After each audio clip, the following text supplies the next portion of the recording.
She fell from the sky without a parachute and lived.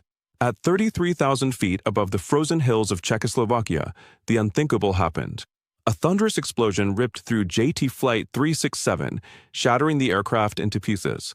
In an instant, the calm hum of the engines was replaced by the deafening roar of wind, fire, and tearing metal. 27 souls were hurled into the icy stratosphere. Among them was 22-year-old flight attendant Vesna Vulović. Most would have blacked out from the shock, the lack of oxygen, or sheer terror. But Vesna was awake. She felt the blast fling her into the freezing void. The world spun wildly.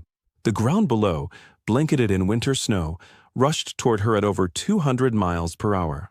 Somehow, in the chaos, Vesna was trapped inside a section of the aircraft's tail. Wedged in by a serving cart, pinned and unable to move, she plummeted through the sky.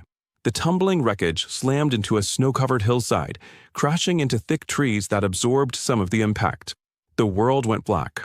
Hours later, a man in a nearby village found her broken body among the wreckage. Her legs were crushed. Her skull was fractured.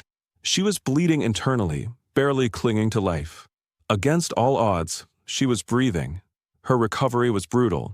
She spent weeks in a coma, months in a hospital bed, and endured countless surgeries.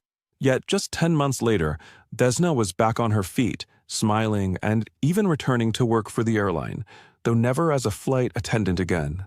Vesna Vulović became a legend, not just for surviving the highest fall in history without a parachute, but for the unbreakable spirit she carried for the rest of her life. She never saw herself as a hero. She simply called herself lucky.